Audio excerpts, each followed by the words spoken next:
Um, Welcome everybody to our third entrepreneurial sharing session, brought to you by Bali Praia and also Tribe Theory. Our goal is to give you business insights from entrepreneurs from different various industries. We've had the first one being a very general one, the second one being from all female-led businesses and female entrepreneurs. And then the theme now, which I think is very relevant in today's world, which is, eco-sustainability businesses, given that there is, this discussion about climate change and of course, Bali being one of the places in Indonesia that is banned single use of plastic and straws and everything. So we're doing this in order for everyone to gain some knowledge and get inspired. And so we'd like to make this workshop as interactive as possible. I'll be the moderator, of course, asking everybody questions. But if anybody has questions at any point in time, please raise your hands up, yeah? Cool. So I would like to introduce everyone. Ladies first. Miss Aska Hamakawa, Marcos Bulacio, Arif Rabik, and Julian Ulrich. Thank you for taking your time, and please, everyone, give him a very warm round of applause to start. Cool. So I want everybody to kind of for everyone to know what you guys do. How did you start your eco-sustainable venture? There's so many different backgrounds, from family businesses, social enterprises, from music to clean tech, eco-friendly products. So there's so many different backgrounds. So I want everybody to kind of give an idea of who you are and what you started and how you started it. Should I start? Yep. Yeah, thank you very much for the invite, first of all. And I just said the hair looks great. My name is Julian. I'm initially from Germany, but as you can probably tell, I spent a lot of my life in the United States.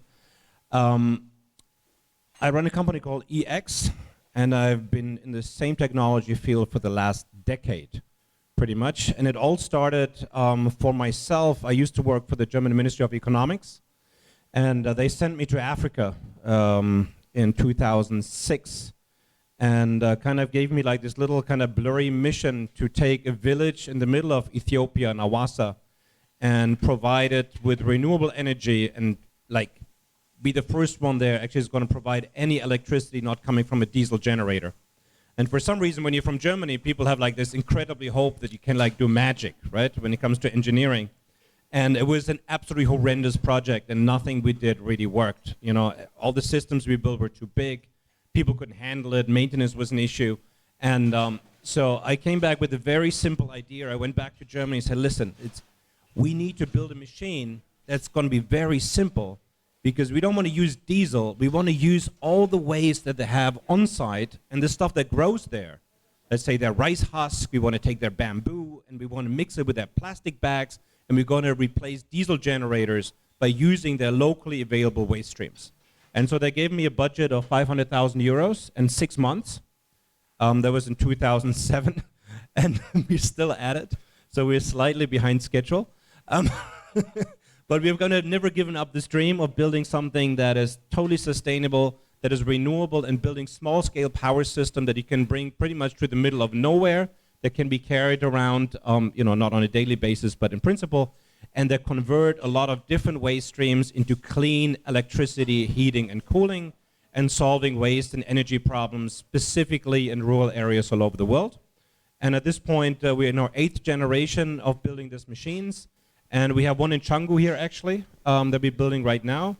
So now our smallest waste-to-energy conversion system is about the size of a refrigerator, and can be installed anywhere in the world. And I think it's still a groundbreaking technology. So we're still a startup 12 years later, and I think we have a lot of things to share about how to suck at what you do. We have literally blown shit up. We have wasted massive amounts of money. We have done massive amounts of mistakes. So if you want to know a lot of things about how not to do it and maybe avoid your own mistakes, I'm probably the right person to talk to.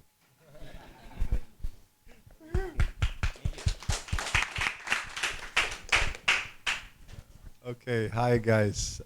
My name's Arif Rabik. I'm kind of born and raised in Bali. My mom was emergency evacuated on the day I was born. And yeah, I've grown up in a bamboo bubble of a world up in Ubud and was learning, you know, I knew 127 species of bamboo by the age of 10, I think. So anyway, I've basically nerded out on bamboo for about 30 plus years. And yeah, been involved in different entrepreneurial and startup opportunities over the years.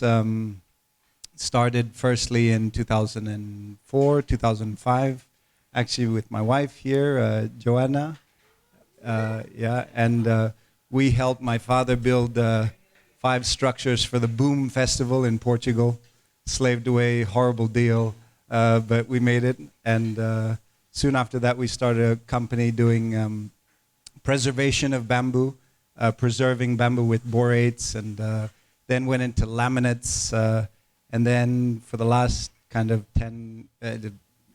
9 years, I've been working a lot with forestry and doing industry bamboo rakyat.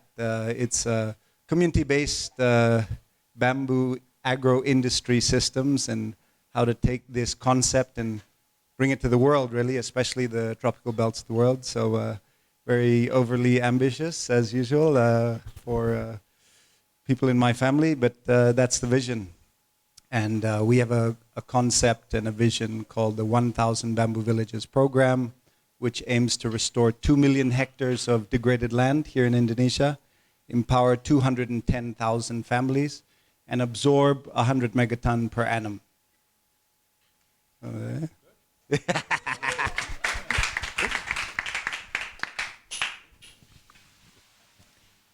Hi, my name is Asuka Hamakawa. I originally come from Japan. I've been living in Bali for the past 5 years. So my husband and I run a social accelerator called Earth Company. So we've been running this Earth Company for 5 years now, ever since we actually moved here. We're registered in Japan and also here now. So what we do is to support exceptional change makers in Asia Pacific area. So we select one exceptional, one-of-a-kind change maker per year, and we give them 3 years of support, customized support. There are a lot of experiences that led me to do what we do, but one big thing was my meeting this with this amazing woman from Timor-Leste. So she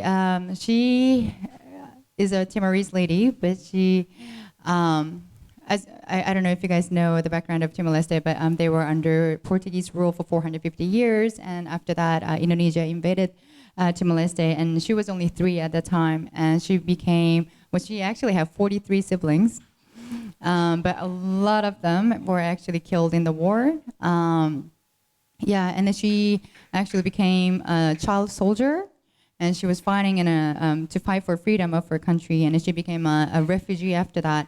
And then she supported the independence of her country from outside, from Canada actually.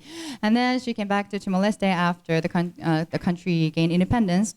And then she was working for UNDP, from the United Nations. She tried to rebuild the country, but then she realized that she really needed to educate the people. Without education, no one was gonna rebuild anything. And so she wanted to start a school. And so I met this lady back in 2008, and she had this charismatic leadership, and I knew that she was gonna change the future of her country later on. And so, and at the time I was in a grad school with her, but I decided to support her whenever she decides to do something big. And then that something big came in 2014, and that's when I decided to start this organization to support her. But there were lots of other change makers just as amazing as her, and so we started supporting them as well. And so now we support one change maker per year, but for 3 years. So at any time, we're supporting 3 change makers per year, and we provide about 100 to 300,000 US dollars per change maker to really make their dreams come true. Because they know how to make change in the world best, in their own communities, and so that's what we do. And recently we started Eco Hotel in Ubud. So that's a new thing that we're doing. We just grand opened last month, so we're a very new startup. Thank you. So yeah, we really support these change makers to create a world where we can pass on to the next generations. We do this for the next generations. I myself have 3 kids, and I really worry for the future of my kids. I mean, people say that in 2050 there will be more plastic oceans and waste, than fish, and I worry about the future of my kids, So people always ask us, and when we talk about our vision, they wonder, what is this future going to look like? Is this actually going to come true, And it's hard to answer that question, but we wanted to make one example come true, and that's what we think is our eco hotel that we started, which is called Mana Earthly Paradise. Which I hope you guys will visit one day. So we're new at this, but I feel like we have so much to learn from you guys, and I'm very excited to be here. So thank you for inviting me. Yeah.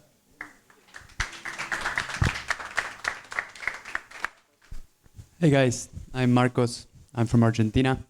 My passion is traveling, and I started backpacking when I was 18. I'm 27 now, and I've been to more than 50 countries around the world. I traveled more than 5 years, mostly with my tent. I love nature, I love camping. And through all the years of traveling, it's more than 5 years of travel time in the 5 continents, I realized that the beautiful nature that we have is getting more and more polluted, and the trash is a very, very big problem. So last year when I was in Mexico on a surf trip, I met 3 really good friends. One is from Australia, one's from Colombia, the one from California. And we all saw the same problem, how trash is taking over the world. And also we see that when we go surfing. So we decided to help somehow. So we started Pangea, which is a very new ecological movement in which we are raising awareness of the environmental crisis, particularly the trash problem of plastic. And we started organizing cleanups here in Bali. And we have the vision of expanding worldwide. So I moved to Bali 4 months ago, and I started here.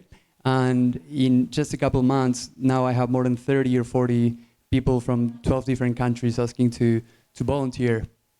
So in order to finance this, we're about to launch a travel bamboo towel, which is ecological and sustainable. And as a way of replacing also microfiber towels. Do you guys know microfiber towels? That's it. Raise your hands if you have a microfiber towel. Cool. Did you know that these are made of plastic? Microfiber towels are actually made out of polyester, which comes from coal and petroleum. And also there's a big problem. It's when we use microfiber towels and we wash them, they release microplastics into a water stream. And these microplastics end up in the oceans, and they're killing plankton. And plankton is producing around 50% of the oxygen we breathe. And 40% of the population of plankton has decreased in the last 60 to 70 years. So basically, microfiber is killing plankton, and it's going to kill ourselves. So what we want to do with these bamboo travel towels is replace them with a product that comes from a sustainable source that is amazing. It's renewable. It grows back in a year. It produces oxygen, and it absorbs carbon dioxide, so it reduces global warming. And it's actually twice as absorbent of microfiber. And it also dries faster, and it's antimicrobial, so it doesn't smell. So we're about to launch this Kickstarter campaign next month. And with the money we raise, we're going to expand then the cleanups. For every $10 that we raise from the bamboo towels, we're going to clean up 1 kilogram of trash from the beaches in the world. So yeah, that's Pangea, that's our movement. Cool. Wow. All brilliant minds, all brilliant ideas. And with brilliant ideas, even from the very beginning, they're going to run into a lot of obstacles, right? So I would like the panel to maybe share, from idea translating into execution, an obstacle, like one key obstacle that you can name that you went through, how you overcame it, and maybe a key success, like turning point for your business. So obstacle and key turning point of your business where, okay, this is the path where we're going. I know, Julian, you shared a lot of stories about funding and stuff like that. So I'll let you take the first. Yeah, I mean, it depends very heavily on what you do and how complex your business is and how many people it takes to scale it and how many, super smart people you have to hire, or can you do more yourself? So us, like we build thermochemical high temperature plasma reactors, right? So, and that is roughly as complicated as it sounds. So, think of like Back to the Future kind of shit. So it's really, there's nothing simple about it, and you have to keep them safe and stabilize the process. So for us, been doing this for a decade now.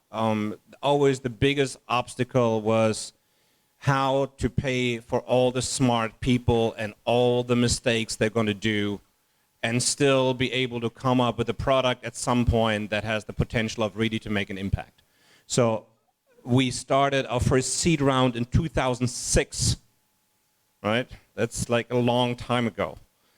We did A round, B round, C round. We raised about 60 million in the United States from Kleiner Perkins, some of the biggest VCs in the world. Then they decided that they don't want to do clean tech anymore, so they all went out of the business, so we had to settle them. Then we had new investors come in, hedge funds come in, commercial banks, 500 individual shareholders over the years, project funding. So I initially set out to kind of like be, a communicator and a visionary, and I have become probably the worst paid fundraiser in the world, right? So for me, high technology startup, biggest obstacle is how to keep the dream alive and keep it paid for and pay for all the smart people. You need to really come up with a technology product that's not available right now, because all the simple stuff, like the simple technology solutions, I mean, it's great if you can find something that nobody has come up yet, but the laws of thermodynamics are really kind of limiting our creativity. So if you're working in a high technology field, it's probably going to take a lot of money, and keep that money coming until you really have a workable product and it's permitted and it's tested and it's evaluated and you have as customers, and you walk through this valley of death of product introduction. For us, I think it's the biggest obstacle, and we're still not done yet. I think we're about maybe 80% of the road, but I'm again last week in New York raising funds, and for all the people complaining there's no money out there, I'm a kick-ass fundraiser, right? I spoke to 24 people last week and got 22 no's. But I got 2 yes, right? That's all that matters. So these are the obstacles to overcome again and again and again, at least from my perspective.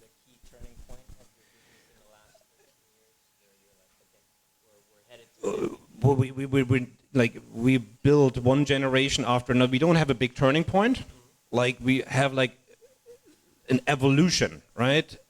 The first few years, the shit we built literally blew up. So sometimes the turning point already is like when stuff stops blowing up. Because if your prototype costs 16 million euros and it lasts a week, you're going to have a problem going back to your investors. So turning point, again, there was never one big turning point. There was one in the perception of the company. We were voted Germany's best engineering company in 2015. We built 2 power plants at Hanover Trade Fair, which is the largest trade fair in the world. And Obama and Merkel came to open our first commercial project. That was a turning point because suddenly we had to build 200 power plants in the next 2 years. We built 1 power system a day. But it didn't turn the business around. It didn't change our business. It just added to the long stream of problems ahead. The problems got bigger, more expensive to solve. And at least in my field, there is no real turning point. It's an constant successions of problems you need to solve on a daily basis.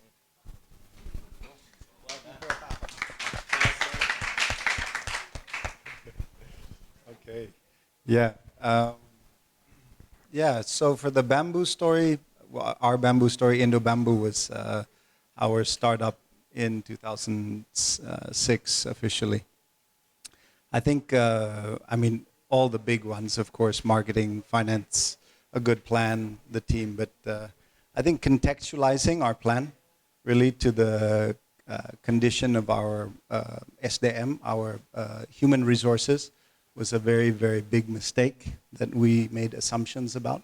And then we took a lot of hits and had really bad cash flow for a little too long because we didn't do that. And then we had to quickly pull in help, and that cost a lot. And then, of course, not having the right financial plan and set up, and then really just chasing that and catching up with that. I think that was a big issue in the start. Also, for anyone who's thinking about manufacturing, I think supply chain logistics, right? We had trucks tumbling down mountains. You know, we had a guy cut off his arm. You know, it's all these things that you don't think about when you're planning happened. You know, the euro devalued, I think 40%, and so we lost a good chunk of the money from our euro investors. Yeah, so just dealing with, well, having the grit to deal with all the unforeseens, and but I think having a really good team that has experience, knowledge, but also creativity and insight, I think would have been an amazing thing if I got to start over again, which of course you never get to do. But yeah, anyway, that's from me. Yeah, for us, well, I mean, in terms of business, running business, we're very new. As I said, you know, we just grand opened our hotel last month. So, but we've been running a nonprofit. Yeah, it's a social enterprise, but more on the nonprofit side. And we provide, you know, quite a lot of money for the change makers. So we fundraise a lot as well. And I think we're getting good at that, for sure. But yeah, one of the downside of this is that, so we have right now, like we support like one change maker per year. So we have 5 change makers that we're supporting, and you know, we fundraise for them as well as us. You know, and so it's easier to fundraise for the change makers that we're supporting because it's so obvious that, you know, they're doing great stuff. You know, but no one wants to support operational funds. You know, the core funding, you know, that's so hard to get, you know, but without that, we can't, you know, support the change makers that we want to support to begin with, you know, but then that's really difficult to do. And, you know, we were applying for grants and we were applying for, you know, like funding from CSRs, from corporates, you know, but then, you know, we were a startup at the time and no one was really interested in supporting a social accelerator, someone who's not doing hands-on something, you know, but, you know, someone who's supporting some people who are doing hands-on stuff, you know. It was kind of hard for them, you know, to relate to, you know. And but then we started to talk with visionary leaders, and it was easier for us to fundraise from the visionary leaders, you know. So I think that was one of the turning points in terms of fundraising. Instead of going to like existing platforms like, you know, grants and, you know, foundations, it was easier to work with, you know, leaders who, you know, like-minded leaders, you know. And then so one time we were offered $1 million donation over the course of 10 years, and which was huge for us. That was like the very first large amount of money that we received as a donation. But before it actually came in, one thing led to another, it got canceled. But then before that, we had already hired people, assuming that that money was going to come in. And then that sort of, you know, got canceled, and we were like, oh my God, what are we going to do now, you know? And then next month, we didn't know how to, you know, pay the salaries of the new people that we hired, you know? And so that was, yeah, that was a very difficult phase. But then we really talked to the person, that company that promised us that donation, and we were able to make up, well, we were able to regain that offer. So it really saved our butts. But that was a very risky time for us. And to be honest, like, I don't think we've ever actually had a big turning point. I think it's still coming. But then there have been many mini turning points. And I think this is right, the moment where we're having right now is, I think, part of the turning points, which is this, you know, launch of the new Eco Hotel. So when we were speaking about this vision that we're having, you know, the future that we can pass on to the next generation, you know, it wasn't convincing enough. You know, like talking about it was not convincing enough. But when we had actually something physical to show, people were like, oh, this is what you meant, you know, and then people were interested. And then there were like so many more new opportunities, you know, lined up now, you know, and so this is part of a turning point for us. Yeah, for sure.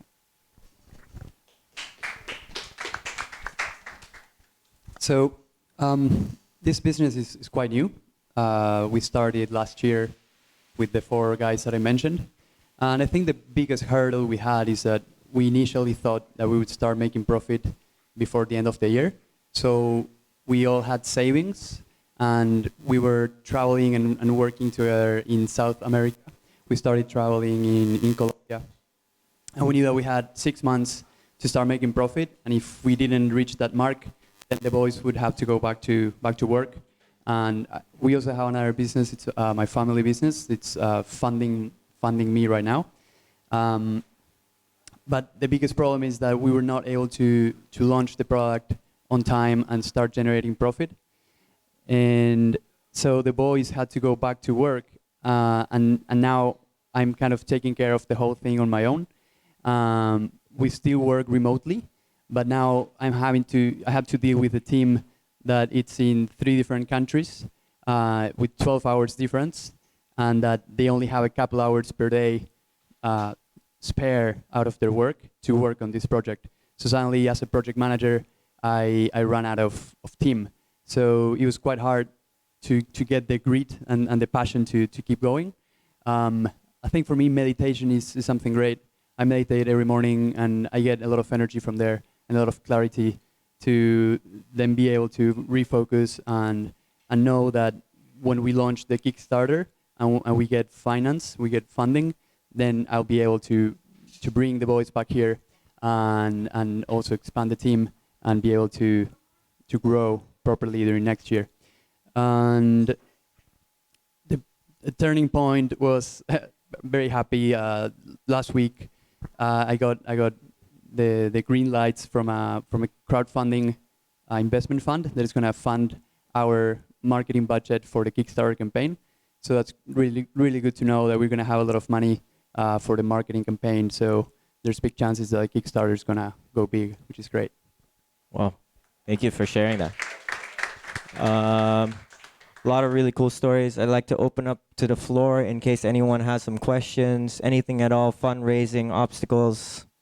Anyone? Nope. Okay, cool. You guys have this business, and of course you have this vision on creating impact and all that. But how, as a leader, do you build eco-friendly business practices, and how do you encourage your employees to follow that? I think Aska, with the hotel, I saw the website. There's a whole range of eco-businesses practices. Well, maybe we'll start with that. And how do you, I guess, get a whole group of people to follow, to spread their awareness about it? So, yeah. Yeah, thank you. So just to explain a little bit about my hotel. So we're trying to be ecological in every way possible, but we're starting with powering all the lights that we have in the hotel with the solar panels. We're working with an Indonesian solar panel company to do that. We also catch rainwater. So all the water that we use at the hotel is coming from the rain. So we have a massive tank underneath our parking lot, and there we store the rainwater. And we filter it and we, distribute it throughout the facility. So pretty much you can drink any water that comes out of anywhere from our hotel. So even the toilet water you can actually drink if you want to, but you don't have to. But yeah. And all the wood that we're using for construction, we used recycled wood. So we didn't have to cut one new tree to build the hotel. What else? We're also doing wastewater gardens. So all the wastewater that's coming from the kitchen, shower, toilets, pretty much everything goes into the wastewater garden. It goes into the filter first, and then gets filtered, and then feeds into the wastewater garden. And there are lots of plants in that, so that absorbs the water. It also filters the water, and that actually really good to grow plants, right? So it's very nutritious for the plants. And so it grows plants, and the water that comes out of the wastewater garden is actually much more clearer, cleaner. Before we release the water into the environment, it's actually clear, it's not black water anymore. we're actually using a pretty ecological toilet bowl. It's actually coming from Sweden, and I wish there were more toilets available, but there are only 3. They were available in Indonesia, so we're using those 3. So it's actually separated into 2 rooms, right? So one for pee, one for the other. And so pee is basically, sorry, you guys are, I know you guys are, some of you are eating, but so pee is fluid. So, it just goes down the drain, so you don't need to flush it, to flush pee, So people are flushing 39 liters of water per day just with the toilets, right? Per person. But that's a lot of water, when you're considering all these African kids that don't even have any water to drink, right? But then when you separate the toilet bowl into 2 rooms, you don't have to flush when you pee. And most of the time that, out of 7 times that people go to toilet on average in the world, 6 of those times is pee, right? And so you can save a lot of water by just separating that pee and the other. So by doing that, we're only flushing 4 liters per person per day. So that's a lot of saving to do. And plus, we can collect the pee and we can use it to fertilize the plants in our facility. We don't use it for the vegetables because some people have kind of reservation. Yeah, but we use it for the plants, and that actually is really effective. We're trying to be ecological in many ways. There are lots of other ecological practices that we use at the hotel. I'd love for you guys to come and visit so that we can explain the rest of it. But to answer your question, to work with our team, we're really blessed with very visionary, like-minded people. We have a great team. We have 8 people in Bali. And 6 people working in Japan, and we've hired about 30 people in Bali for the hotel. So we're about a team of 50 right now. We haven't had a struggle in sort of communicating our vision to our team. But then now that we have 30 Balinese staff working with us, it's actually not easy to communicate the vision for foreigner. Foreign staff and, non-Balinese Indonesian staff coming from Jakarta. They're they love our concept. That's why they come to us, So the vision speak for So we haven't had to market our concept, or, we haven't had to spend a lot of money on advertisement for recruiting, But then for Balinese staff, we're struggling to communicate, our vision. And, I don't know if you guys have answer to that. I would love to know if there is. Cool. Yeah. Well, thank you for sharing. I want to direct it to Marcos actually, because I know, you're doing this eco-friendly product, but you've built a community on your beach cleanups, and I was just wondering how you got people to be on board with that, and how you built that community, and the success stories that you guys have done. So, you want to share a little bit about that? Yeah. So I think the key is to communicate the why. I'm sure you guys saw the Simon Sinek talk, the TED talk, and if not, I highly recommend it. I think the key is the message, to communicate why we're doing this. And for us, it's very clear. We want to make this world a better place. We want to clean up the planet. We want to stop trash to get into the oceans and kill animals. So when we go out with this honest message, heartfelt, then people, that have similar values feel aligned, and they just come in. They just come to us. Our Instagram is also growing a lot. We're growing 50 or 100 followers per day, organic followers. And we're having messages every day of people that want to start volunteering right now in 10 or 12 different countries. And why? Again, because we just communicate what we want to do. Our bio is very clear. We say we are a community of like-minded travelers who care about the environment and nature. And so people that feel aligned, that resonate with these values, automatically feels drawn to help. Wow, amazing. I mean, amazing that you've already rounded up from so many different places. Probably a question for Arif and Julian. Do you guys collaborate with public and private partners? Maybe tell us some success stories of partnerships that were key in shaping your operations and business moving forward. Yeah, sure. Start with Arif. Definitely, I think in 2016, the IUCN, the International Union of the Conservation of Nature, they're really an amazing international organization. They came up with this 4P concept, right, which is people, public, private partnerships, rather than just public-private partnerships. And I think we really kind of are big cheerleaders for that at the foundation. And yeah, we've been linking up with different local NGOs, international organizations to help, especially on the agroforestry side. And I think a big vision that we constantly talk about is how we can get these public institutions to help catalyze government support and private sector support for things as simple as a nursery, investment in infrastructure, things like that. Yeah, and I mean, we do agroforestry that leads to agro-industry. So it's basically growing different stuff and then figuring out how to harvest it and process it. And so, yeah, it's dynamic and it's a long story, but I think we've definitely been able to, through Jakarta, through the capital, and going around the world. I mean, I'm going to COP25 in Chile in a moment here and in 2.5 weeks, and we definitely try to push the message there. And so, yeah, when you send the message, hopefully someone replies, right? Yeah, I want to say a little something about the previous point with the sustainability and how to communicate it, because we're actually pretty bad at it, right? You can probably tell.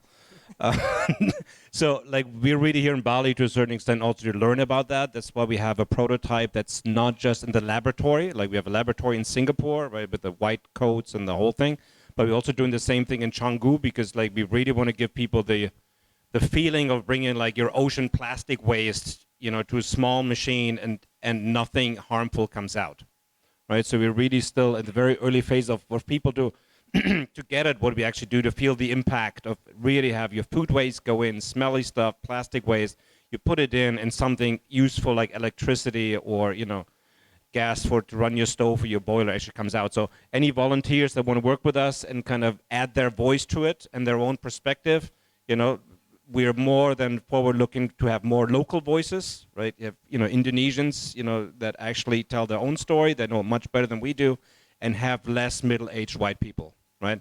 So just do that includes me. So that is the one point. You said something for us very important was the work with governments in general. And I know that a lot of my colleagues always say, stay out of government and everything, they suck and it's going to be far too bureaucratic. If it were not for the German government, to a certain extent, and the European, the EU government and Austria, we would not be here today. If you're in technology funding, for example, if you're not working with government entities that are going to co-finance your R&D, and help you to pay for the Fraunhofer Institute or for MIT or whoever you need, the brains on your team, I think you're really missing out. We have done at this point 48 government projects. And right now we're co-financing every investor that comes into our company, which I try to avoid because, I don't like investors in general, personally, unless they're likable, which many of them are not. They say the same about me, though. And so what we can offer right now is we work with the German government. If somebody invests 1,000 euros into our company, the German government is giving 8,000 to 9,000 euros on top, right? So we work with a massive leverage. And so we need less investors. We need to sell less equity. And we also get the outside credibility of having external partners like the government, institutions validating our results. So I'm not just another guy out here, which we have quite a lot in this industry, just preaching some kind of unproven bullshit.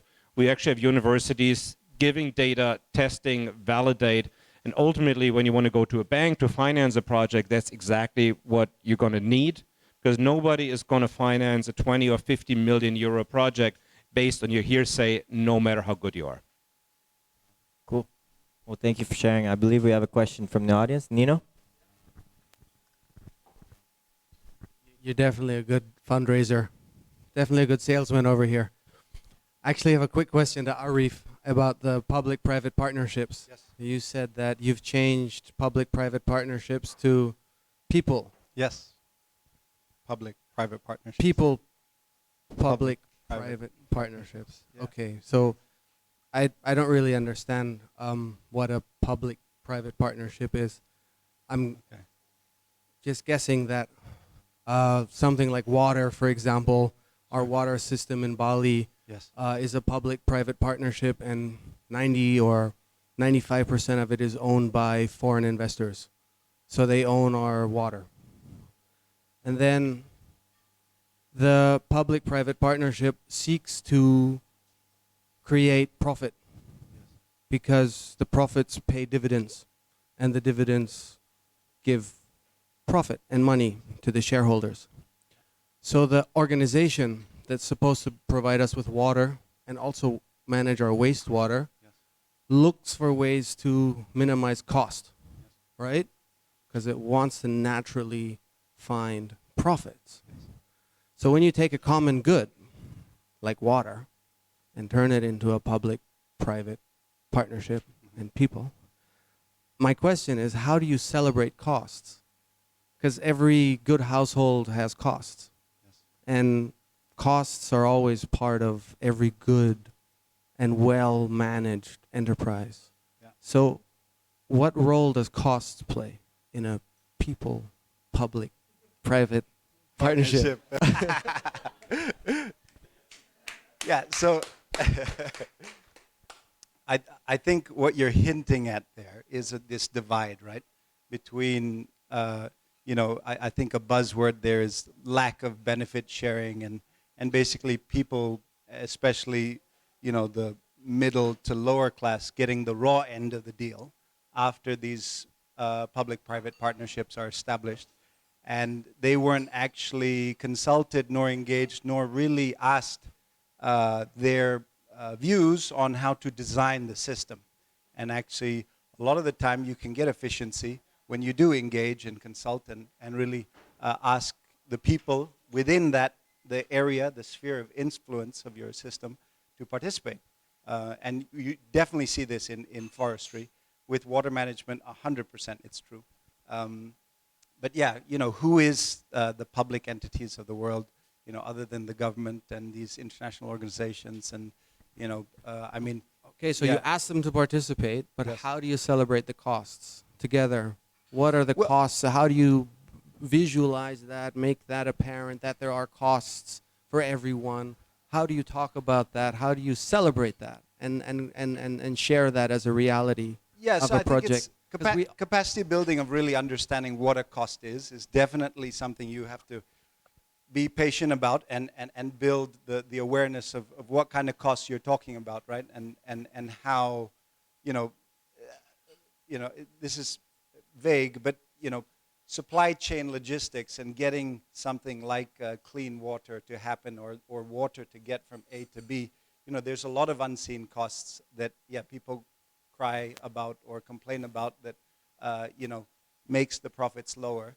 But it's, I think, using an Indonesian term, this gotong royong, right? This synergy potential, the social capital of everyone working together to tackle these problems together in a way that celebrates the costs as an investment to get the system going is something that needs capacity building to identify that it's an investment for future savings. And I think, we try to do that. It's not a bad thing, right? Costs, not necessarily. Not if it's an investment for an incredible system that will then have huge savings, right? Did that answer your question? I think so. I just Okay. wanted to stimulate everyone's minds a little bit. Because I think that in sustainability, we go off into this conversation of too much towards profits and investments Yes. and business. Yes. And like we don't talk about the picture of costs and Absolutely. time Absolutely. and consistency and Yeah. people. And there's so much more that paints a picture. Yeah. And So true we- cost is another, or Yeah. green accounting, and Absolutely. Like is carbon a cost? We're not doing ourselves a favor in turning sustainability into much of a business discussion. Yes, Yeah, where it's not a race. absolutely. And I just wanted to just give a comment. That's all. That was beautiful. Thank you, Pat Nino. Thank you, Nina, for the question. Um, this one's directed to Marcos, and I think Aska, since you're a young hotel business, I know you're starting with the bamboo towel, and how do you innovate and offer more greener products and services?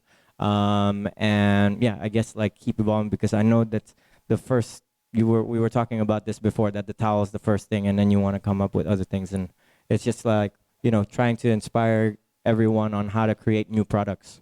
So maybe share a bit about that. Yeah, it's a great question.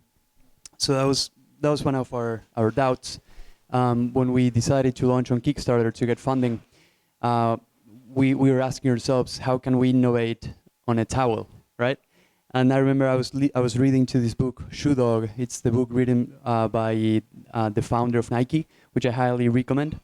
And in this book, Phil Knight explains how they were innovating on running shoes, and how through innovation they were able to beat competition, and how people that love running were loving Nike for innovating, right? And so he mentions when they brought the air soles, right, injecting air into a shoe, and then they mentioned the waffle weaving. Sorry, they mentioned the waffle sole. So Nike created these amazing new soles that were better for running, and they got inspired by the waffle structure. So I remember very clearly. I was meditating, and I closed my eyes, and I said, "How can I innovate on a towel, on a travel towel?" And then I came with a simple idea. You know how their travel towels usually come with a mesh bag, and so I thought of adding a zipper and a pocket in the base of the towel. So making a mesh fabric pocket at the base, and so in order to make the towel to fold inside itself. So it's like a reversible pocket with a reversible zipper that makes the towel to fold inside of itself. And then I was also doing a lot of market research. I went to a bunch of hostels, talked to a lot of backpackers, and I asked, what's the biggest problem of your towels? And they said towels are too big, too bulky. So then I said, okay, the problem here is towels are too big. How can I make a towel be more compactable? Okay, I'll just add buckle clips. So then I said, okay, I can add some very tiny straps and buckle clips and make it more compactable. So now the towel is half the size when it compacts. And then another problem is that when the towel is wet, if you put it inside of your backpack, because you don't have a lot of time to let it dry because you're running from one hostel to the other, then the towel will make everything inside of the backpack damp, right? It will make it wet.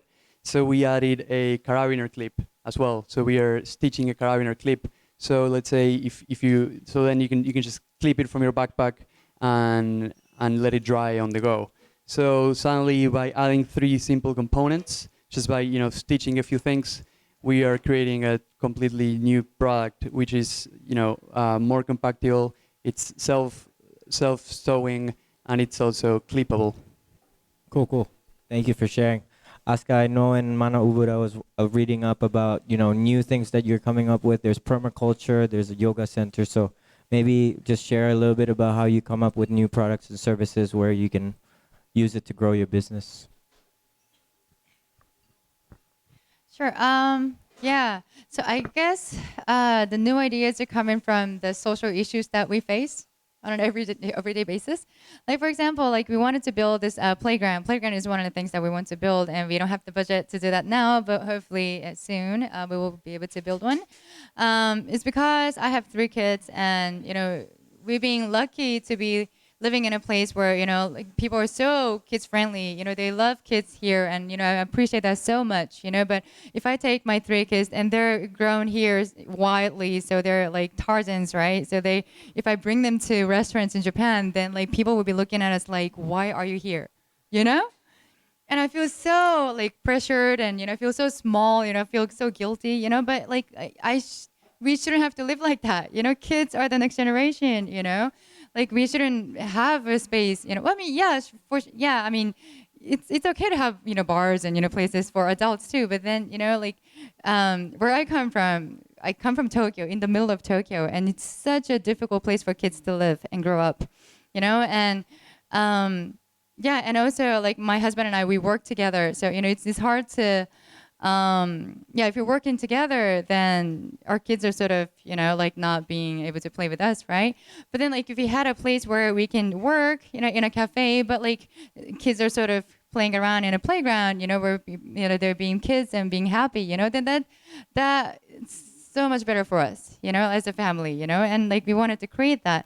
And also we wanted to create a place where local kids can come freely as well, like without having to feel like barging into some foreign environment, And so we want to open that space to local kids as well. So that's an example of how the playground idea came to us. The yoga chalet and permaculture. Well, permaculture is something that I've wanted to do for a long time. Like I was also I'm a backpacker when I was like 18. I studied when I was 15 as well, actually, in Okinawa. I was island hopping, and that really got me into traveling.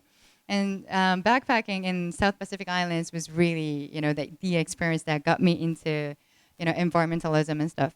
And ever since then, I saw how like Samoan people were living self-sufficiently. That lifestyle was so amazing. They didn't have much, in terms of wealth. They didn't have much to live with, but that they had everything.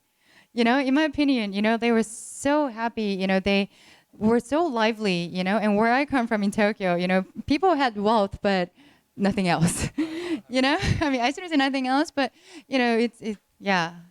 people weren't happy to my eyes at that time. I was 18, maybe 20, something like that.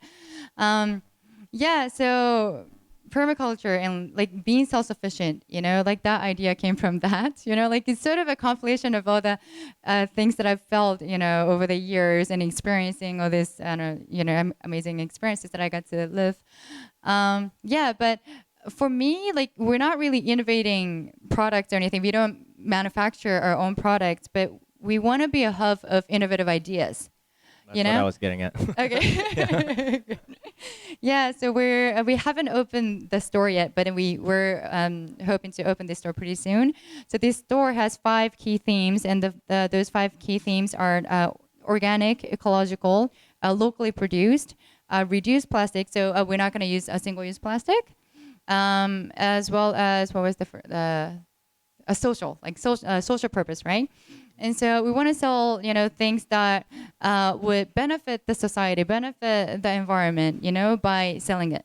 So basically, like the more money people spend in the store, the better the society and environment will be. That's the whole concept, and that's what we're aiming at. And it's not easy, but then we're working with vendors and suppliers that have the same vision, and I think we're getting pretty good group of vendors and suppliers. So Cool. Thank you for sharing. And commonality is like, sorry, everybody want to clap first? I didn't mean commonality, research, passion, data, which is very apparent for you guys. I see a couple of questions. Sita?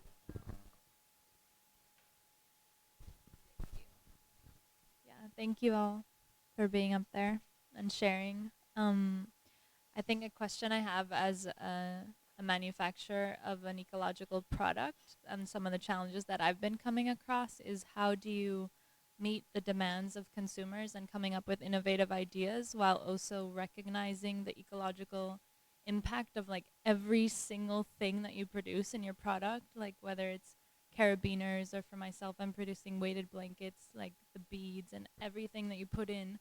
Where was it produced, and how did that single ingredient impact the community around you, and how to just be aware of that and to come up with the best solutions, and to also be able to sell at a competitive price, because like the trend tends to be that the more ecological the material, the more expensive, and it's really difficult to come up with just solutions. So I don't know if any of you want to speak to that with your products, or Yeah, that's a great question, and it's actually something that we've been working on in the design of our towel.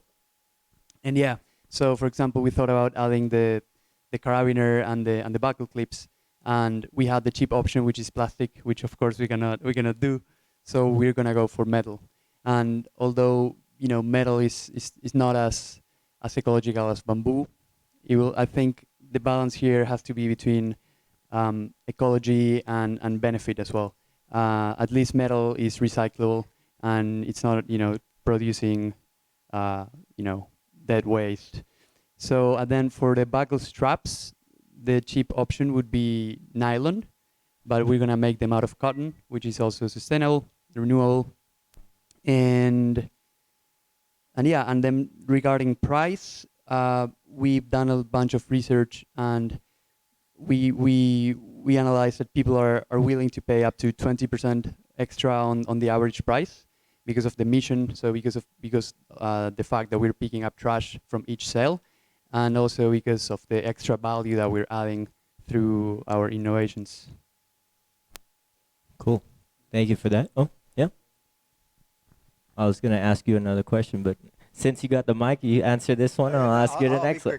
No, I just wanted to add, eco-labeling is also something that's happening all around the world, and it's actually really exciting, and it's coming to Indonesia in a big way. So it's, for wood, it's the Forest Stewardship Council, but there's all sorts of eco-labeling, and these life cycle assessments or life cycle analysis. There's a thing called a RAT, a rapid assessment tool. You can do that for yourself, but with the help of these other institutions, they really help you do a much more rigorous assessment of your full life cycle, full service life, afterlife, cradle to cradle type thinking. Whether you have cradle to cradle or not, which is like actually the upcycle of the stuff at the end of its life, blah blah blah. I think that's a great opportunity and a story for us to look forward to. Yep. Cool. Thank you for sharing. Arif, I want to talk about carbon footprint. So we had this discussion yesterday, being the eco-sustainability is a theme right now.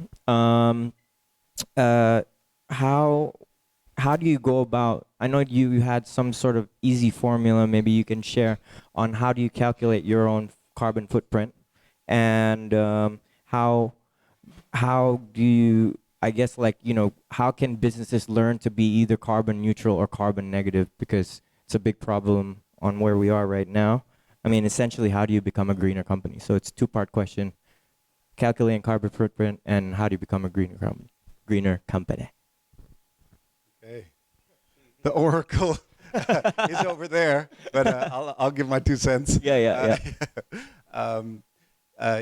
So I mean, carbon neutral, I think, is a really nice concept, right? Just all that you emit, once you figure it out, you either offset or you do direct action to do efficiency, and you have to do some offset to the amount that you emit.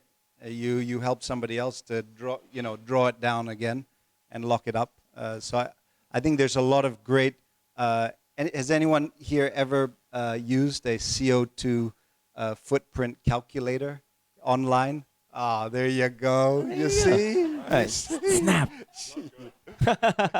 Yeah, but yeah, look, we're middle class up. We're probably all between 10 to worse 20 ton per annum personal emissions, which is horrible, right? And the world has like 40 gigatons or 37 plus. I think the IPCC said 37 gigaton per annum.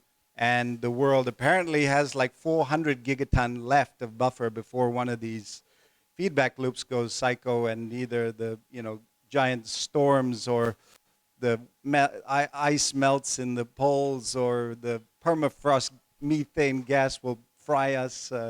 So we have to take very, very seriously our personal carbon footprints and the story of how the world will reduce and become, because we can't just be carbon neutral. Carbon neutral is actually not good enough anymore. We gotta go back to pre-industrial times. Cool. Thank you for that. Oh, we got some questions. Let me go to you first, because I remember you raised your hand up and I forgot you had a question. Sorry.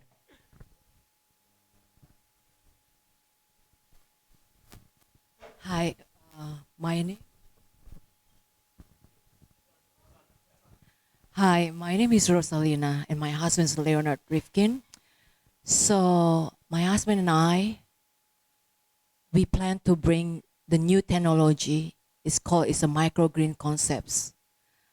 Our aim is to help the poor kids, Indonesian poor kids, how we can feed them enough nutrition, because in 10 years, it's very important.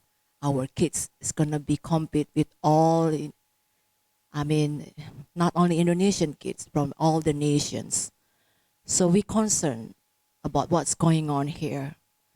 So I and my husband, we are not interested doing a business here, but we would like to help the poor kids who are in the remote area. So I just wonder if anyone's know, how to make this happen. We would like to collaborate, but our aim is to help the children. That's the first question. The second question, we love Bali Island. We have a property here. Every year when we came here, so there's always something changing. Bali seems like a crawling place, So how you can, I just want to ask the opinion for all the panelists, how you can tackle, all the issue from the water, air, land, and the waste, So that is, I just want to know the concrete one, because it seems that this tiny island is getting worse every time when we came here. Thank you very much. I would like to take this because I think you're 100% right. We have a massive population strain on the entire planet at this point. Our footprint gets bigger and bigger. We produce more and more waste. We produce more and more wastewater every single day. We produce more and more landfills. It is an almost depressing high level of complex problems to be solved for any person on this planet. And it's very easy to kind of give up and say, maybe it's just all going to be okay. I deeply believe it's not just going to be okay. And a lot what drives us as a company is that they're going to be, at least in my opinion, the three things that need to come together. The one thing is you need to have people involved that want to make a difference. And one of the reasons why I love Bali is because you have a lot of people that deeply care about the environment, that want to make a difference, and that are at least open to the idea of changing. The second thing is, and that kind of goes in your previous discussion, is we live in a highly inefficient world. Like efficiency on our resources that are limited, right? The only energy that's coming onto this planet is our sunlight, right? If it's stored or not, photosynthesis, whatever, it's our only source of external energy we have.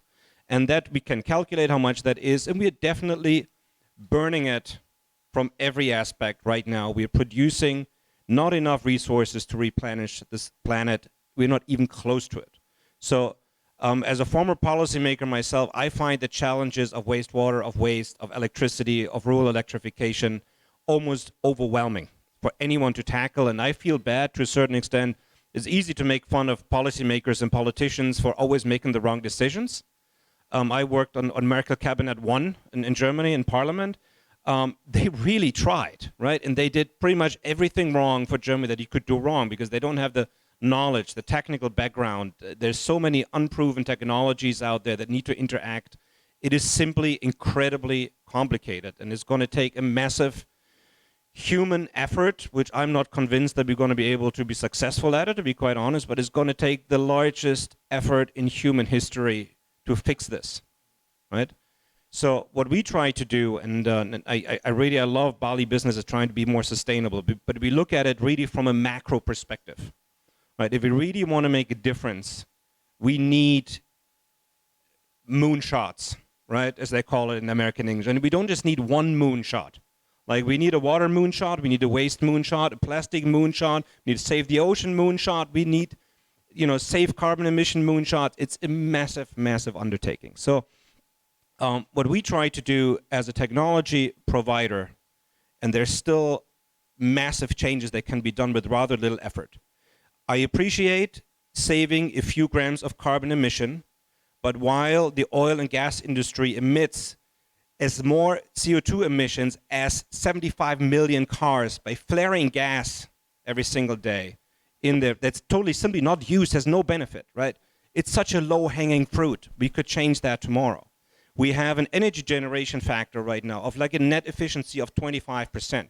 We're working on a project on fuel cells, where we can turn waste to electricity at a doubled efficiency. So you need less resources and you get more out of it. These are all little things you can do along the way in order to just get more from the limited resources we have. And to go back to your first question, there are projects in this world that are working with microgrids, and I'm really glad it's finally coming into acceptance. We have been talking about it for a decade and nobody ever cared. Now politicians come to me like, have you heard about microgrids? And I'm going to punch you in the face, right? We've been doing this for a decade and nobody ever cared. But especially when it comes to islands and when it comes to places that have limited resources, and shipping in diesel into a place of Bali to drive millions of scooters around, it is absolutely technically unnecessary today. And you can power any village in Indonesia based on solar, based on biomass, based on wind, battery, and combine it into one smart energy system. And we actually have to say we're a little bit proud. We're doing this right now for a company called Tata. In India, we're powering 5,000 Indian villages. It's a new project we're starting right now. It's a project between GE, Tata, us, and MIT. And it's taking, for the power at night, the rice husk and straw that people here burn on the fields that do all the smoke emissions. Instead of burning it on the field, they put it in our machine. Out comes clean energy, and they put the minerals back onto the field, and during the day you use solar. And then you integrate the two things with a small battery, and you have a complete energy supply. All the value chain stays with the farmer. The job stays with the farmer. We just need to teach them how to run it. That's going to be a special challenge. But everything stays on site, and the money that right now we spend, every single time we buy diesel, that money is gone. Right? It stays inside the community. So there are companies that are doing this, that are really making an effort into it. It's costly, it's complicated, but if you want to do something in that field in Indonesia, I think it's going to be very, very welcomed in many, many communities all over the country. Thank you for sharing. Arif, anyone want to add to any way? Sorry, I forgot your name. Rosalina can help contribute. Maybe it's community meetups that are specializing in this. Anything that you guys know that can share to Rosalina? Yeah, so regarding the waste problem, the way we want to address it during next year, I see the waste problem has 3 layers. The outer layer is the actual waste that it's there, that it's accumulating in the beaches and everywhere. The second layer, I think it's the fact that that the government is not providing any collection system, and there are no trash cans anywhere. And then the core layer, I think it's education. Locals, most of them just don't understand. They don't know about the impact. So the way we want to address it is, address the 3 layers. The outer layer we're doing right now, it's the easiest one, the immediate one through cleanups. Then we want to start placing trash cans and also create a collection system employing the local communities, starting with Canggu, to make them pick up the trash from the trash cans that we place, and then separate the trash and then sell it to the recycling plants in Java. And then the core layer would be organizing, teaching, educating the little kids and the locals in the schools and everywhere to make them be aware of the trash problem and the consequence that it has when they burn trash or when they throw it away instead of recycling it. Cool. Well, thank you for adding to that. I recently saw Greta Thunberg spoke, and it's not. We had this conversation yesterday. It's not about awareness anymore. It's about taking action, and it definitely is a collaborative effort. This is why I made this workshop, so people can meet each other, they can network. It's all about collaborating and trying to create impact together, even with starting just with one area, as you said, with Canggu, and then it spread. I mean, look at these 2 girls. They were teens, and they managed to go all the way up to ban single use of plastic in the island. And this is what you were talking about, which is perseverance. You got to be dedicated to it and linking up with the right people. I think that's probably, like-minded, as you said, on your community that you're building, and then figure out in a continuous way to figure out solutions on how to make this better. I mean, it's not an easy answer, what your question, but it is a step on these meetups and trying to collaborate. So that's my answer to that. Nino?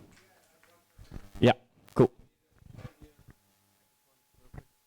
Ibu, for the microgrids, the smart grids, we definitely have a few contacts and players, energy procurement contractors, EPCs, that can help you with your technology and with your mission together to deliver smart grids. The law just changed from PLN, so we have a different tariff structure now since 1 week, and it's actually quite financially feasible. So afterwards I can share that with you. I can give you a few documents. I have everything. I think your question about Bali is really interesting, and it touches on the carbon that Arif was talking about before. I'm not an expert in this field, but I do like to think about it. I'm reading this book right now by the artist of Dilbert. Do you guys know Dilbert Comics? Dilbert Comics is that little dog and the guy in the office. And he wrote this book. The book says, How to Fail at Everything and Still Win Big. It's an interesting book. And he makes a good point in the first chapter. He says, consistency. Consistency is the key to success. And he talks about how repetition and us being in a space and being in time and in a place and repeatedly doing something that we consider a solution or the right thing will lead to success. And he writes so simply and so beautifully, saying that we can learn from our failures every day, dream big, aim high, and then go for it and take it with stride. So the environment is a massive complexity.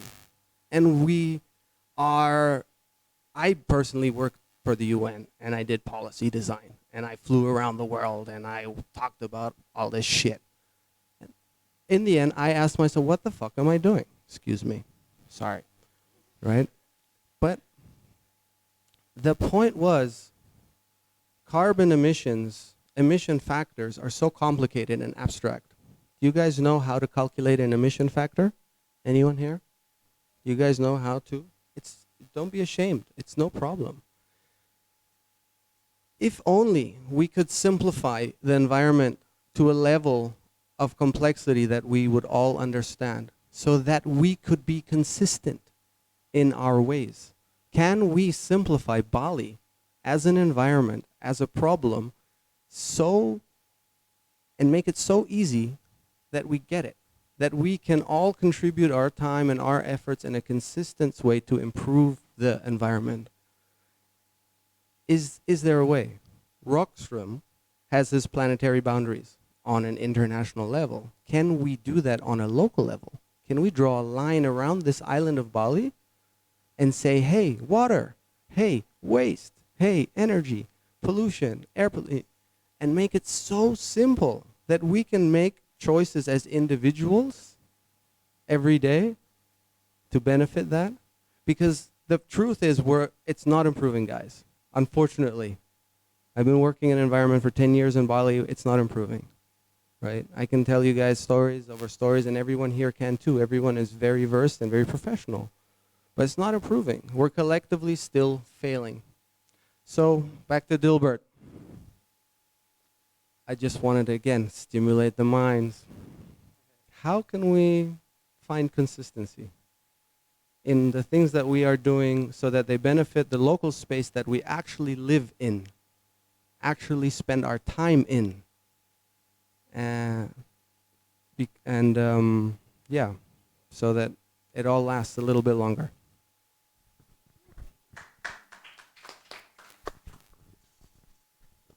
Anyone have any other questions? Sure, you can add whatever you want. No, to the lady, sorry, I didn't catch Ibu Rosalina, yeah. I think the degraded land in Indonesia is also a very big opportunity to look at, for empowering any people, the next generation, and how do we look at that degraded land as an opportunity and not just this huge problem, which, by the way, it's a huge problem. We have somewhere between 70 to 100 million hectares of degraded land in Indonesia, depending on who you ask and the parameters. And we define it from biogeochemical cycling. There's definitely 100 million hectares plus of degraded land.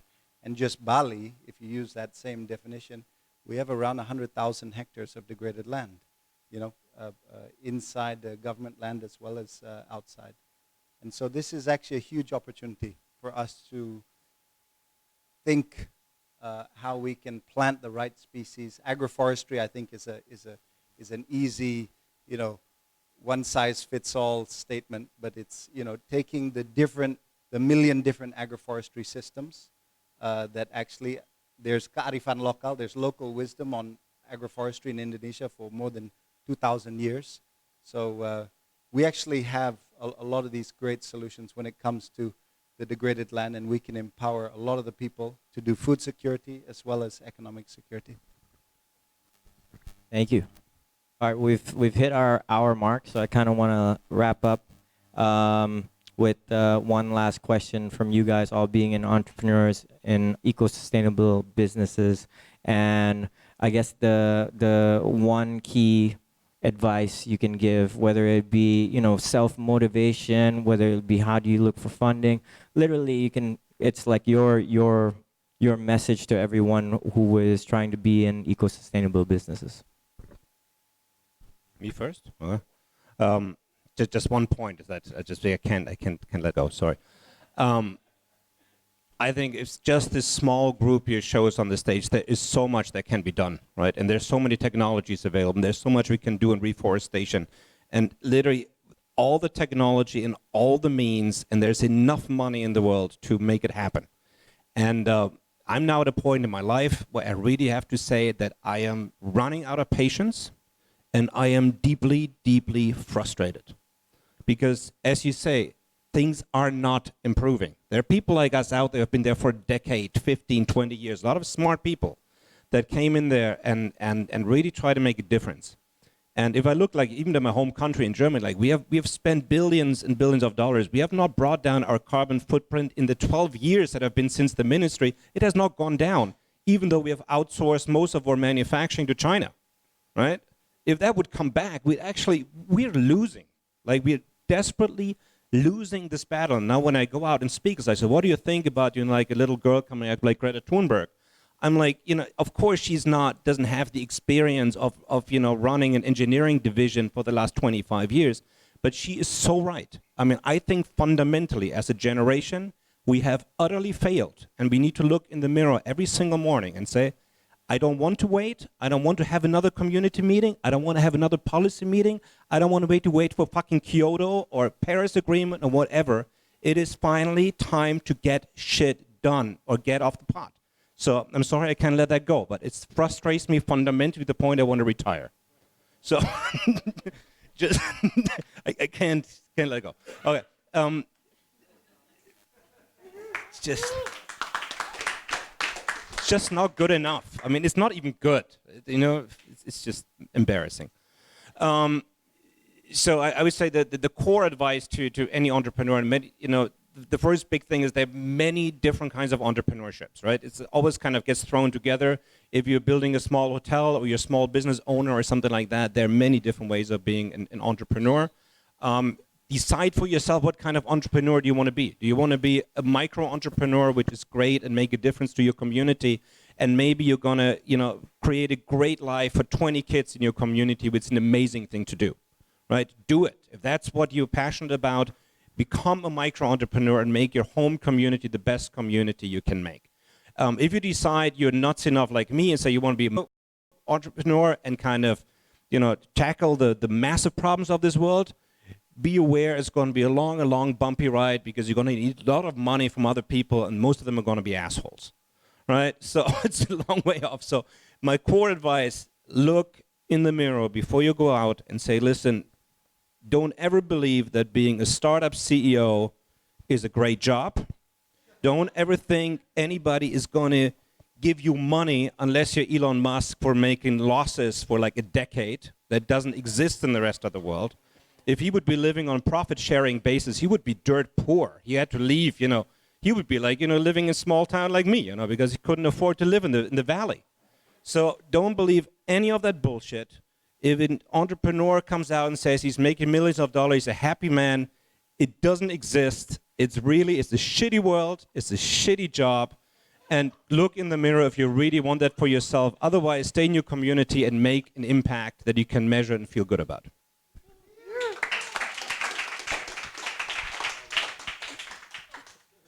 Whoa, how do I say anything after that? Okay. On a brighter note. No, I mean, a very smart lady about 7 years ago taught me about this concept and vision of restoration economy. So I'm going straight back to the land. And you know, the world has 2 billion hectares of degraded land.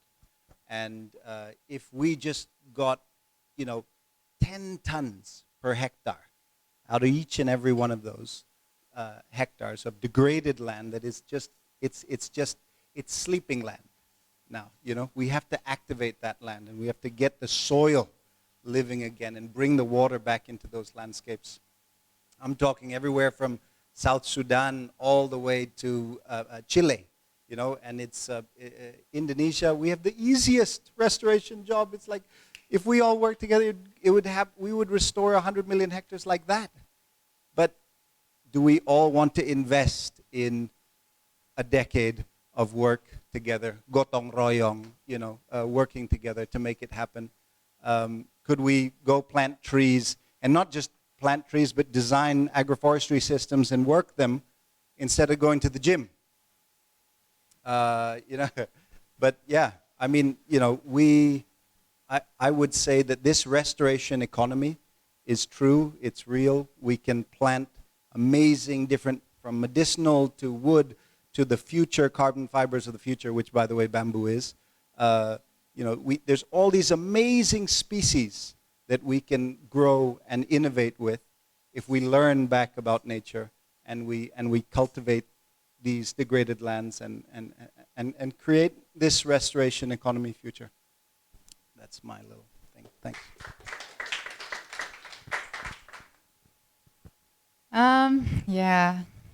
Yeah, it's a tough question to answer. I keep thinking about your question, Rosalina, about how to solve all the issues in the world, right? I mean, how do you do that? Yeah, one at a time, for sure. Yeah, I mean, it's the system that created all these problems, right? And so, I mean, there's no way one person can solve it. There's no way one country, one United Nations agency, you know, like one organization, one corporate, you know. It has to be a collective impact of the whole system. So it needs to be a systemic change, right? But how do you create that? You know, and, you know, all these like smart people are talking about it for decades, and, you know, I don't think anyone has a straight answer to this question. I don't either. And if you think about the carbon footprint, you know, like, it's maybe I should stop having kids, you know? I mean, raising kids, it's a lot of carbon footprint, you know? Starting a business, that's a lot of carbon footprint, you know? And we also run educational programs. And, you know, we host education programs, like our participants come from like 20 different countries, you know, and flying all the way to Bali to learn about all these like amazing initiatives, ecological initiatives, and, you know, social enterprises, you know, that gives them amazing experience, you know, and it inspires them, empowers them. But there's a lot of carbon footprint there, you know. Is it better that we stop these educational programs altogether? Might be better for the environment, you know, for sure. But do we stop that, you know? Yeah, we have this discussion in our educational program department over company quite a lot. And, you know, we think about how to offset this, you know, carbon footprint that we're creating. But it's hard to talk about this in terms of just numbers. Because if you think about these young people that are being, inspired and empowered, and sometimes it's a really life-changing experience. Like they're great change makers based in Bali, and like when young people meet these people, it changes their mindsets.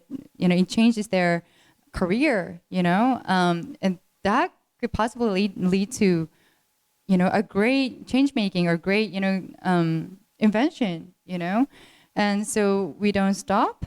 Hopefully what we are doing, or the work that we're putting into, setting an example out there. And so it's about, taking action, right? It's about, getting stuff done, right? And it's not about awareness anymore. It's about taking action. But then without awareness, how do you, start to take action? So I think awareness is also important as well, So yeah, we have to consistently try. We have to consistently hope.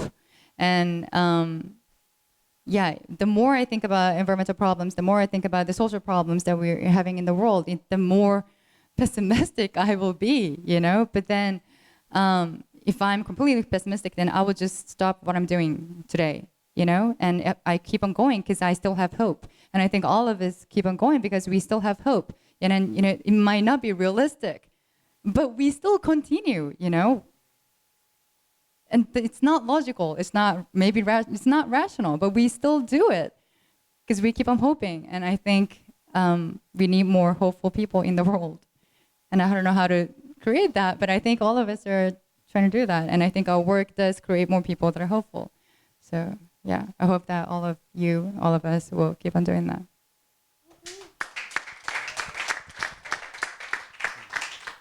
So I don't believe in problems. I just believe in solutions and opportunities. Oh, I wish everyone was like you. For example, first time I saw the landside that we cleaned 2 weeks ago, I was surfing and I saw this place full of trash. And for me, it was a great opportunity. I was like, great, I'm going to organize a team and come and clean it up. And we did, and we collected 320 kilograms of trash in 2 hours. So for me, it's having a different mindset. It's definitely it starts with awareness. So definitely it starts with realizing, knowing what's happening, and then having this mindset, this switch from self-benefit, as you mentioned, going to the gym, to collective benefit. What's gonna be better for all of us as a collective being that we are? Because it's funny, like we see each other separated, but we're actually one. We are one planet. We are one collective being. So we have to together change our mindsets and think how can we benefit each of us with each of my actions. So it's like instead of thinking how can I make money for myself, is how can I create something that's going to provide a lot of benefit and as well is going to contribute to my self-benefit. So I think there's the mindset shift from self-benefit to collective benefit, the mindset shift from problems to finding solutions. Instead of looking at the problem, just look at the solution. And then also hope. Hope has to always be there. Don't give up, man. Never give up. Don't even think about giving up. Just change, just keep going. Because you are doing a great change. And each of your new versions is also better than the one before. And it's going to motivate others by example of ways, thinking of ways of contributing for a better world. So yeah, that's my message. Wow, great words of advice. I guess just to close off, I want to thank everyone for coming today. Who's just raise your hands up if you learned something, found something insightful, thought this was cool. Well, this is why I do this, guys. It's just getting good people together, trying to share knowledge, inspire, and this one actually was really, really close to the heart because we're trying to make change to the world. So thank you for everyone's contributions, questions. We don't make money doing any of these workshops. Our workers are working overtime. If you want to donate something, there's a donation jar over there. Special shout out to Tribe Theory, of course, our collaboration with them. Marcos, I know that you're collaborating with them with the beach cleanup as well. So if anybody wants more information about the beach cleanup and how you can contribute, talk to Marcos and Natasha. And thank you guys. It's been such a great night. And Hope to see you guys at the next one. We'll be doing this monthly. All right, thank you. Oh, of course, I have to. Quick I thing. Thanks to Mikey for putting this thing on, because he's ultimately the biggest entrepreneur we have in the room here. Yeah, I've created commonly, like, brought people jobs by the millions, which I have to say is an achievement. Just a little bit. Just a little bit. Which I think is absolutely outstanding. If you look at Gojek as a company, provides, a living income for millions of Indonesians that might have not have a job before, and I think ultimately that's the most impressive thing I have seen probably in my entrepreneurial life. So Thank you, Julian, and of course I cannot go without thanking our guests. That was probably ultimately almost the biggest fail. Marcos, Aska, Arif, and Julian, thank you for your time. Thank you for sharing your knowledge to everybody. Cool.